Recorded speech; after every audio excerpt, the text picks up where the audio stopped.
ဟိုးရှိတုန်းကပေါ့ကွယ်ကဘာကြီးရဲ့အစကဘာမှမရှိတဲ့မုံမိုင်းပြီးလှောက်ရှားနေတဲ့ရေဝရက်တုံးမဟုတ်အနတ္တဟင်းလင်းပြင်ကြီးတာဖြစ်ခဲ့တဲ့အနက်ဖျားများကအဲ့ဒီနေရာကိုအလင်းရောင်ပေးပြလိုက်တဲ့အခါတိုက်ကြီးတွေဖြစ်ပေါ်လာပြီးမြို့နယ်စုခုနှစ်ခုမွေးဖွားလာခဲ့ပါတဲ့ Dragon နဲ့မျိုးနဲ့ ENF မျိုးနဲ့ Orga မျိုးနဲ့ Draft မျိုးနဲ့နတ်ဆိုမျိုးနဲ့မောင်မိုက်တက် ENF မျိုးနဲ့စင်တော်မျိုးနဲ့တားရဲမျိုးနဲ့ငါတို့လူသားမျိုးနဲ့တို့ဖြစ်ကြပါတယ်။အဲနောက်မှာတော့ရိုးသားတဲ့မိသားစုတစ်ခုကိုမြင်ရမှာပါ။သူတို့ရဲ့တားလေးလိုက်ဟာစွန့်စားသူတယောက်ဖြစ်ဖို့အတွက်ခီးတော်တော့မှာမို့လို့အဖေနဲ့အမေအမ ENF နဲ့ညီမလေးယူမီတို့ကိုနှုတ်ဆက်ပြီးထွက်ခါခဲ့ပါတော့တယ်။လိုက်ဟာမြို့တစ်မြို့ကိုရောက်သွားတယ်။မြို့တဲကရောက်ချင်းပဲတားရဲမျိုးနဲ့တကောင်တယောက်ရဲ့ဖဲချောက်ခြင်းကိုခံလိုက်ရပါတယ်။ဒါပေမဲ့လိုက်ဟာစွန့်စားသူပြေဖို့စိတ်ဆုံးဖြတ်တာပြီးသားမို့စွန့်စားသူရဲ့စုဝေးရာကိုင်းချုပ်ရုံးကိုတော်ပြီးစရင်တွင်းမှုကြိုးစားခဲ့တယ်။ခိုးရဲ့ဆိုင်ဝဲကောင်တာကဆိုင်ရှင်အမကလိုက်ကိုမေးလိုက်တယ်။ဟေးမောင်လေးအခုမှစရင်တွင်းမှုတာလားလိုက်ကဟုတ်ပါတယ်ခင်ဗျ။ဆိုင်ရှင်မကအဲ့ဒါဆိုရင်F plan ကနေစားရမှာပေါ့။မင်းမလက်ဆောင်တုံးမဟုတ်ထူးခြားတဲ့စွမ်းရည်တစ်ခုရှိလားလို့မေးတော့လိုက်ကအနာကတ်ရှိပါတယ်လို့ပြန်ပြောလိုက်ပါတယ်။ဆိုင်ရှင်မကအဲ့ဒါတင်းတဲ့မူရနဲ့အနာတကချာအဲ့ဒါပါလဲလိုက်ဟာဆိုင်ရှင်မကိုလှုပ်ပြလိုက်ပါတယ်သူ့ကချာကိုဆွဲလိုက်ပြီးထွက်လာတဲ့ကက်ကိုထွက်ခဲလို့အမိတ်ပေးလိုက်တဲ့အခါကြီးမားတဲ့ခင်းကောက်တစ်ချောင်းထွက်လာပါတယ်လိုက်ကတခြားဟာတွေလည်းထုတ်နိုင်တယ်လို့ပြောပြီးထပ်ထုတ်လိုက်တာပုံနေတဲ့ပန်းဒီလုံးထွက်လာပါတယ်ဒုတိယအချိန်ပြန်ထုတ်လိုက်တော့မူတက်နေတဲ့ပေါင်ဝန်းတစ်ချက်ထွက်လာပါလေရောဆိုင်ရှင်မကအကောင်းခါရင်ကဲဒီလိုဆိုရင်တော့အဖရန်ကနေပါစားလိုက်ပါတော့ကွယ်ဒီနေ့ငါလှုပ်ဖို့လွယ်ကူတဲ့အလုပ်ရှိလာလို့ဆိုင်ရှင်အမအောင်မေးလိုက်တယ်ဆိုင်ရှင်မကလွယ်တဲ့လှုပ်ဆိုရင်တော့အဲ့ဒီမှာကြော်ညာတင်ပုံးရှိတယ်လို့ပြောတော့မင်းကစံဖတ်တတ်ဘူးလားလို့ပြောလိုက်ပါတယ်အော်ဟုတ်တာပဲငါတို့လူသားကပညာရေးနှိမ့်ကြတယ်ဆိုတာမေ့နေလို့ဒါဆိုရင်ထင်းစုတာမြေကြီးတူးတာမြဲရိပ်တာတို့ဆိုအဆင်ပြေလားအခကြေးငွေတော့နဲတယ်နော်လို့လိုက်ကဆက်ရထက်တန်စားနဲ့ပဲလှုပ်ပါမခင်ဗျားလို့ပြောပြီးထွက်ခါခဲ့ပါတော့တယ်တနေကောင်အလုပ်တွေစူးစမ်းလှုပ်ပြီးနောက်လိုက်ဟာတူရတဲ့အခကြေးငွေလေးကိုယူပြီးပြန်လာခဲ့တဲ့အဲ့ဒီချိန်မှာပဲလူစိုးတားရဲ့အုပ်စုတစ်ခုနဲ့တွေ့ပြီးသူ့ရဲ့အခကြေးငွေကိုလူယူဖို့ကြိုးစားတော့တယ်လိုက်ကအကြောင်းရင်းစွာနဲ့ပြန်မေးပါဗျအဲ့ဒါကြောင့်တစ်နေ့လုံးပြင်ပန်းပြီးလှုပ်ထားအခကြေးငွေပါလို့တောင်းပန်နေပြီမဲ့လူစိုးကတော့ရေမောပြီးဒီလောက်မွဲတယ်ဝက်ချံမှာအဲ့လိုက်ရင်တော့လုံရောပေါ့ကွာထားကြောင့်ငါတို့တုံပေးမယ်တော်ငါတို့တောက်ကြမလို့ပြောရင်ထွက်သွားကြပါတော့တဲ့လိုက်ဟာလမ်းဘေးမှာတူးထောက်ကြပြီးကြံခဲ့တဲ့လမ်းဘေးကလူတွေလည်းသူ့ကိုမကောင်းတဲ့စကားတွေပြောဆိုကြရဲနေကြတယ်အဲ့ဒီချိန်မှာပဲနူညံတဲ့လက်စုံကသူ့ကိုလာထူပေးတယ်လိုက်ကမောကြည့်လိုက်တဲ့အခါလာပါတဲ့ ENF မျိုးသမီးနဲ့အခြားမျိုးနယ်စုများစွာကိုတွေးလိုက်ရတယ် ENF မျိုးနဲ့အမျိုးသမီးကနူညံ့စွာဖြင့်မကြောက်နဲ့တော့လို့ပြောပြီးလိုက်ကိုဖတ်တာပေးလိုက်ပါတယ်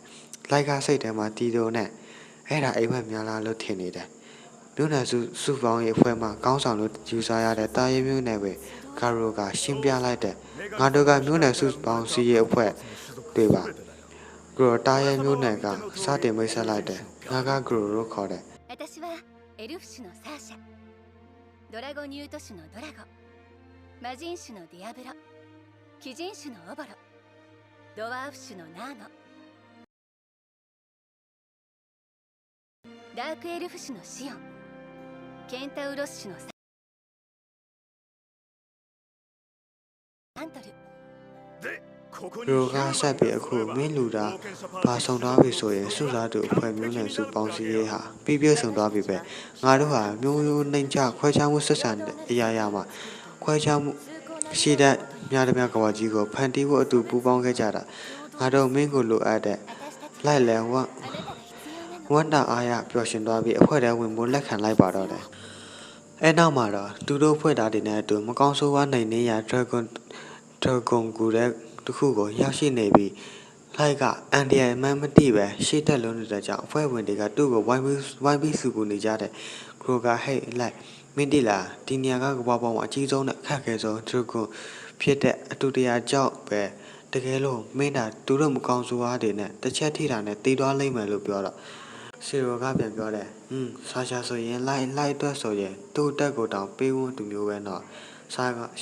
ရှာကရှက်လုံးပြီးပါးရရဲလာကမဟုတ်ဘူးငါကမျိုးနယ်စုအလိုက်ရှော့သွားရင်မျက်နှာပြနိုင်တော့မှဆိုလို့စိတ်ပူယုံပါလို့ပြန်ညင်းလိုက်တယ် ဒရာဂိုကဝင်ပြောလိုက်တဲ့ဟေးလိုက်ငါကမင်းနဲ့ပေးတဲ့ရင်းနေချမ်းကိုကြိုက်တယ်တားဆိုလုံလိုက်ပြီလားအဲ့ဒီနောက်တူးတွေပြုံးရရဲ့အရှိဘက်ကိုဆိတ်လျှောက်ခဲ့ကြပါတော့တဲ့အဲ့နောက်ကိုဆုံးကိုရောက်တော့ဝင်ပေါက်ကတစ်ခုပဲရှိတယ်ဆိုတော့ဒါဆိုရောက်ပြီတဲ့နဲ့လိုက်ကဒါဆိုအနားယူဖို့ရင်းနေချမ်းစစ်တင်ပြင်ပေးမယ်ပြောပြီးပြင်နေတဲ့အချိန်အဖွဲ့သားတွေကလိုက်ကိုတူမမျောလင်းကစကားပြောခဲ့တဲ့မင်းကငေါင်းဖွဲကနေထုတ်လိုက်ပြီလို့ပြောတဲ့အခါလိုက်ကနှပ်ပြနေတယ်လို့ထင်နေပေမဲ့ဒါပေမဲ့အားလုံးကသူ့ရဲ့လက်ဆောင်အနတာကချာကိုခေါ်ခဲ့တာပါလိုက်ကအနတာကချာကတောင်းဝေတဲ့ဆောက်တော်တဲ့ခရစ်ကြီးပါလားရှင်းပြနေပေမဲ့ဟုတ်တယ်မင်းရဲ့အနတာကချာကအမကြီးတကယ်တော့ငါတို့ဒုက္ခပေးနိုင်တဲ့လူတွေဆိုရှင်းပြဖို့ပဲအဲ့နောက်ဂယ်ရိုကသူ့ရဲ့လက်နက်ကတန်လက်တဲ့ထုတ်လိုက်ပြီးလိုက်ရဲ့ပါးကိုကုတ်ချလိုက်ပါတယ်အဲ့နောက်လိုက်ကကြောက်လန့်ပြီးထွက်ပြေးတော့ဂါရိုကနှင်ပြေးရင်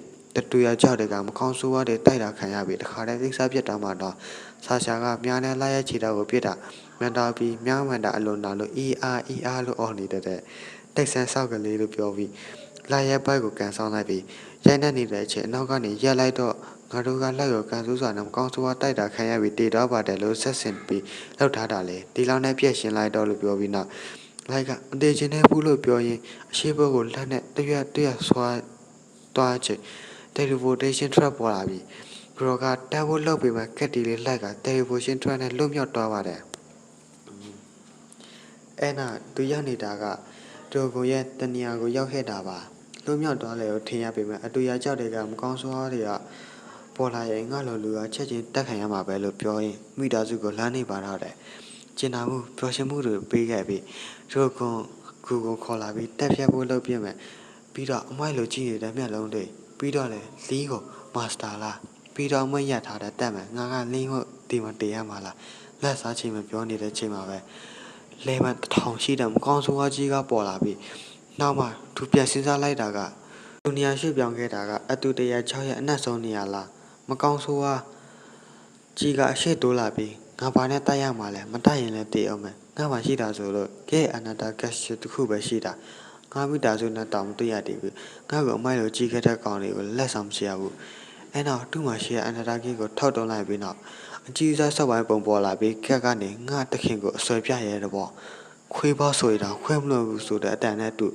လုံတီးနဲ့ရှော့တီလေးပေါ်လာပြီးမကောင်းဆိုးဝါးကောင်ကိုလည်းစော်လေးနဲ့အလှတရားကိုမြင်ပြီးအကြီးပြောထားပါတော့တဲ့အဲ့ကောင်မလေးကလိုက်ရှိတော့ပဲတခင်လိုပလဲလိုလာပါတဲ့မျက်နှာလေးတရံရက်တော့တဲ့အတွက်တောင်းပန်နေပါတယ်အဲ့နောက်လိုက်ကကိုကြည့်ပြီးတရံပြောက်တော့လို့အလွန်ပြောနေပါတယ်အဲ့ကောင်မလေးကတခင်ရဲ့ချိုတာတဲ့နာမည်လေးတိခွင့်ရမလားတောင်းဆိုလိုက်ပါတယ်လိုက်လို့ခေါ်ပါတယ်မိန်းကလေးကလိုက်ကိုကျမနာမည်ပြောလို့ရမလားမေးလိုက်ပါတယ်လိုက်ကရပါတယ်သူ့ရဲ့နာမည်ကလဲပန်9990ကိုရှာဖွေရေးစိတ်ခံမေးပါတခင်ရခဲ့အနန္တကချာကနေထွက်ခဲ့တဲ့ Super Ultra Rare ကပါတည်တဲ့အထိတခင်ကိုခါစားပြီးမပြောတော့လိုက်ကဘလို့ဖြစ်နိုင်မှာလဲငါရဲ့အနန္တကချာကအတုံးပွင့်တဲ့ခေကြီးလေနောက်တော့မေကတခင်ရဲ့အနန္တဆန်းကိုဆုံးတက်ဖို့တုံတက်ဖို့တောင်းဆိုလိုက်ပါတယ်တုံတက်ပြီးနောက်တခင်လာရဲ့အနန္တကချာကလဲနိုင်အချိန်မှတော့အဆုံးမရှိဘူးမန္တာတိတ်တဲ့စားနဲ့လိုက်ပြီးရနိုင်လာတဲ့ကက်တွေနဲ့လုံနိုင်စွမ်းတဲ့အဆင့်ကနေပြောင်းလဲသွားတယ်ရက်တွေကအဆင့်ကနေစပြီး Ultra Super Ultra Rate SS Rate SS Rate S Rate Normal Error ဆိုပြီးအဆင့်၈ခုရှိပါတယ်ပြီးတော့တယ်မန္တာကဘယ်နေရာမှာဆိုလေထဲမှာပြန့်နှံ့နေတာပါဒါပေမဲ့မျက်နှာပြင်ပေါ်မှာကမန္တာကနေပြီးကျမတို့ Super Ultra Rate ကိုရနိုင်စွမ်းက3ညနေပါပါပဲမန္တာတိတ်တဲ့စားများတဲ့ Dragon အောက်ဆုံးမှာကရနိုင်ခြေပုံများတယ်လို့ဆိုပါတယ်တခင်လိုက်ကDragon အောက်ထိလာပြီးကျမကိုဆွဲထုတ်သွားရတယ်လို့ဒါပေမဲ့လည်းလက်ရှိခြေအနေနဲ့ဆိုရင်မကောင်းဆိုးဝါးတွေတွေ့ရုံနဲ့တင်တွေ့တာနိုင်ခြေရှိတယ်ဒါပေမဲ့အခုကစားပဲတခင်နားမှာအမြဲရှိနေပြီမှလို့ပြောလိုက်ပါတယ်လိုက်ကနှိမ့်ဆက်ခံရတဲ့အကြောင်းကိုမျက်ရည်တွေနဲ့သူ့ကိုပြောပြလိုက်ပါတယ်မေကတခင်မိတ်ပေးရင်အဲ့လူတွေကိုအကုန်လုံးလက်စားချေပေးမယ်လို့ပြောတာလိုက်ကတော့အဲ့လိုလက်ခံရတာငါအားနေလို့ဒါကြောင့်ငါတမ်းမချင်းတယ်ငါကကိုယ်တိုင်လက်စားချေမပြောပြီးနောက်လိုက်ကအနာတာကိတ်ကိုအတူတရာကြောင်တော့ထဲမှာပဲထဲလဲခဲ့ပြီးနောက်အခုကစပြီးငါလက်စားချေခလက်စားပြီလို့ပြောလိုက်ပါတော့တယ်